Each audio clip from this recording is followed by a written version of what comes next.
Assalamualaikum warahmatullahi wabarakatuh. Perkenalkan, nama saya David Lintang Setiawan, NIM 250. Saya Lisa Yuni Lestari, NIM 255. Saya Laila Rizky Amala, NIM 289. Kami dari kelompok 11 ingin mempresentasikan mengenai lembaga keuangan bank dan lembaga keuangan bukan bank. Pengertian dan ruang lingkup bank umum. Pengertian bank. Bank sendiri merupakan lembaga keuangan yang kegiatannya adalah: 1. Menghimpun dana atau funding dari masyarakat untuk membentuk simpanan. Jadi masyarakat bisa menyimpan uangnya di dalam bank tersebut. Yang kedua, menyalurkan dana lending ke masyarakat dan memberikan jasa-jasa bank lainnya seperti jasa transfer untuk mengirimkan uang, penagihan surat-surat berharga yang berasal dari dalam kota. Ada jenis-jenis bank dibagi menjadi beberapa kelompok, yaitu dibedakan menjadi jenis, segi fungsinya, segi kepemilikannya, segi statusnya, dan cara menentukan harganya. Untuk segi fungsinya ada dua, yaitu bank umum dan bank perkreditan rakyat atau BPR. Untuk segi kepemilikannya, yang pertama ada bank milik pemerintah, yang kedua ada bank swasta, dan yang ketiga ada bank koperasi, dan yang keempat ada bank milik asing. Dari segi status bank, 1. Ada bank devisa, 2. Ada juga bank non devisa. Dilihat dari cara menentukan harganya. Yang pertama, ada bank yang berdasarkan prinsip konvensional atau barat. Yang kedua, atau mayoritas bank yang berkembang di Indonesia adalah bank yang berorientasi pada prinsip konvensional. Jadi di Indonesia itu mayoritas banyak bank konvensional daripada bank syariahnya. Selanjutnya yaitu bank berdasarkan prinsip syariah Islam. Bank berdasarkan prinsip syariah Islam adalah aturan perjanjian berdasarkan hukum Islam antara bank dengan pihak lain untuk menyimpan dana atau membiayai usaha dan kegiatan perbankan lainnya. Berdasarkan prinsip syariah dalam menentukan harga atau mencari keuntungannya ada beberapa faktor. Yang pertama, pembiayaan berdasarkan prinsip bagi hasil atau dengan akad mudharabah. Yang kedua, pembiayaan berdasarkan prinsip pernyataan modal atau akad musyarakah dan prinsip jual beli dengan memperoleh keuntungan atau akad murabahah. Yang selanjutnya yaitu pembiayaan barang modal berdasarkan sewa murni tanpa pilih atau akad ijarah. Yang kelima, dengan adanya pemindahan kepemilikan atas barang yang disewa dari pihak bank ke pihak lain. Selanjutnya ada bentuk badan hukum bank. Hukum bank sesuai dengan Undang-Undang Nomor 10 Tahun 1998, badan hukum bank dan bank umum dapat berupa salah satu dari alternatif di bawah ini. Yang pertama ada PT atau perseroan terbatas, yang kedua ada koperasi, dan yang kedua ada PD atau perseroan daerah. Bentuk hukum bank perkreditan rakyat sesuai dengan Undang-Undang Nomor 10 Tahun 1998 dapat berupa: 1. Perusahaan daerah atau PD tadi, yang kedua ada koperasi, yang ketiga ada perseroan terbatas atau PT. Dan di sini yang bentuk lain yang ditetapkan oleh pemerintah, dan yang kelima adalah pembinaan dan pengawasan bank. Selanjutnya yaitu ada rahasia bank. Dikarenakan kegiatan di dunia perbankan mengelola uang masyarakat, maka bank juga wajib pula menjaga kepercayaan yang diberikan kepada nasabahnya atau masyarakat yang mempercayakan kepercayaannya kepada bank tersebut.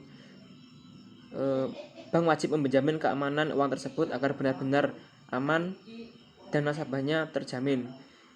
Pihak perbankan dilarang untuk memberikan keterangan yang tercatat pada bank tentang keadaan keuangan dan hal-hal lain dari nasabahnya. Dengan kata lain, bank harus menjaga rahasia nasabahnya atau tentang keadaan keuangan nasabah tersebut. Apabila pihak bank melanggar perjanjian tersebut atau kerahasiaan tersebut, maka akan dikenai sanksi. Namun dalam kasus tertentu biasanya bank tidak berlaku untuk nasabah. Yang kedua, selanjutnya yaitu sanksi administratif. Sanksi administratif merupakan sanksi yang diberikan pemerintah kepada dunia perbankan yang melanggar kerahasiaan tersebut. Karena itu bagi pihak yang merasa dirugikan oleh keterangan yang diberikan oleh pihak bank, maka pihak tersebut berhak untuk mengetahui isi keterangan tersebut dan meminta pembatulan jika terdapat kesalahan dalam keterangan yang diberikan. Pelanggaran terhadap berbagai aturan yang berlaku termasuk kerahasiaan bank, maka akan dikenakan sanksi tertentu sesuai dengan yang tercantum dalam undang-undang tersebut atau undang-undang tadi, yaitu Undang-Undang Nomor 10 Tahun 1998. Selanjutnya saya akan menjelaskan tentang kegiatan bank umum. Yang pertama yaitu menghimpun dana, yang kedua menyalurkan dana, dan yang ketiga memberikan jasa-jasa lainnya.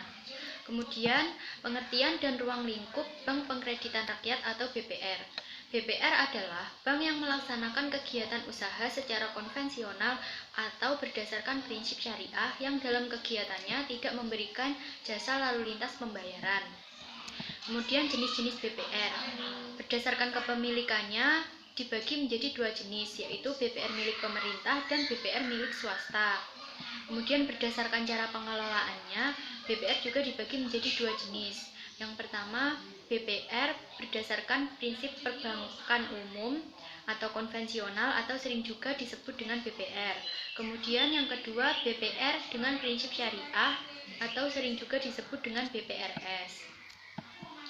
Jenis kegiatan usaha Bank Pengkreditan Rakyat yaitu antara lain yang pertama menghimpun dana dari masyarakat yang dapat berbentuk simpanan berupa tabungan, simpanan berbentuk sertifikat deposito, simpanan berbentuk deposito berjangka, simpanan dalam bentuk lain yang dipersamakan dengan tabungan atau deposito, dan memberikan pinjaman atau kredit kepada masyarakat. Kemudian yang kedua yaitu menyediakan pembiayaan dan simpanan atau penempatan yang berdasarkan prinsip syariah dengan syarat memenuhi ketentuan yang telah ditetapkan oleh Bank Indonesia. Kemudian yang ketiga, menempatkan dana yang dimiliki Bank Pengkreditan Rakyat ke dalam bentuk SBI atau Sertifikat Bank Indonesia, deposito berjangka pada bank lain, sertifikat deposito pada bank lain, dan tabungan pada bank lain. Selanjutnya, jenis kegiatan usaha yang tidak boleh dilakukan oleh Bank Pengkreditan Rakyat, yaitu yang pertama, Bank Pengkreditan Rakyat dilarang menerima simpanan dari nasabah dalam bentuk simpanan giro. Yang kedua, Bank Pengkreditan Rakyat dilarang melakukan kegiatan jual beli valuta asing. Yang ketiga, yaitu Bank Pengkreditan Rakyat dilarang melakukan kegiatan dalam bidang perasuransian. Kemudian selanjutnya yaitu perbankan dan lembaga keuangan lainnya di Indonesia. Lembaga keuangan yaitu badan yang melalui kegiatan-kegiatan di bidang keuangan, menarik uang dari masyarakat dan menyalurkan uang tersebut kembali ke masyarakat. Lembaga keuangan sebagai badan yang melakukan kegiatan-kegiatan di bidang keuangan mempunyai peranan sebagai berikut. Yang pertama, pengharian aset, yang kedua likuiditas, yang ketiga alokasi pendapatan, yang keempat transaksi, dan yang kelima efisiensi. Kemudian faktor yang mendorong peningkatan peranan lembaga keuangan, yang pertama besarnya peningkatan pendapatan masyarakat kelas menengah, yang kedua skala ekonomi dan ruang lingkup dalam produksi dan distribusi jasa-jasa keuangan, kemudian yang ketiga keuntungan jangka panjang. Bentuk atau jenis lembaga keuangan di Indonesia. Lembaga-lembaga keuangan yang ada dalam sistem keuangan di Indonesia. 1. Sistem moneter. A. Otoritas moneter Bank Sentral. B. Bank penciptaan uang giral dan umum. 2. Di luar sistem moneter. A. Bank bukan pencipta uang giral, Bank Pengkreditan Rakyat. B. Lembaga pembiayaan. 1. Perusahaan modal ventura. 2. Perusahaan sewa guna. 3. Perusahaan anjak piutang. 4. Perusahaan pegadaian. C. Perusahaan asuransi. 1. Asuransi sosial. 2. Asuransi jiwa. 3. Asuransi kerugian. 4. Reasuransi. D. Dana pensiun. E. Pasar modal. F. Pasar uang. G. Perusahaan reksadana.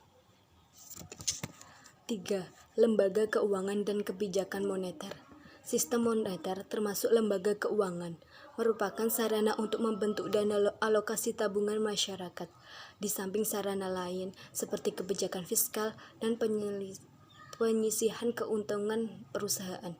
Dalam hal ini diperlukan kebijakan moneter karena pembentukan tabungan sangat diperlukan bagi pembiayaan, pembangunan, dan bisa menunjukkan proses pembangunan itu sendiri.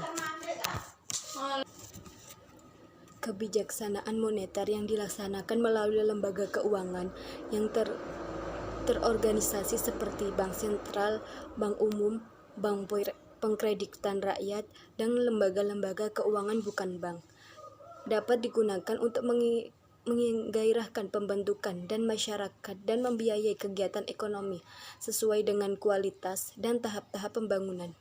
Kebijakan moneter dimasukkan untuk mendorong pembentukan tabungan masyarakat, kemudian menyalurkan kembali tabungan tersebut melalui lembaga keuangan dalam bentuk pembiayaan uang dan kredit. Pengertian dan ruang lingkup LKBB. 1. Pengertian lembaga keuangan bukan bank ialah semua badan yang melakukan kegiatan di bidang keuangan yang secara langsung atau tidak langsung menghimpun dana, terutama dengan jalan mengeluarkan kertas berharga dan menyalurkan ke dalam masyarakat, terutama guna membiayai investasi perusahaan-perusahaan. 2. Jenis-jenis LKBB. 1. Perusahaan asuransi. 2. Perusahaan dana pensiun. 3. Koperasi simpan pinjam. 4. Perusahaan anjak utang. 5. Perusahaan modal ventura. 6. Pegadaian. 7. Leasing. F. Tugas pokok dan fungsi LKBB. A. Menghimpun dana. 2. Memberi kredit. 3. Menjadi perantara bagi perusahaan-perusahaan. G. Macam-macam LKBB di Indonesia. 1. Perusahaan umum pegadaian. 2. Perusahaan umum dana pensiun. 4. Koperasi simpan pinjam. 5. Bursa efek. 6. Leasing atau sewa guna usaha. Sekian presentasi dari kelompok kami. Apabila ada kesalahan, mohon maaf. Wassalamualaikum warahmatullahi wabarakatuh.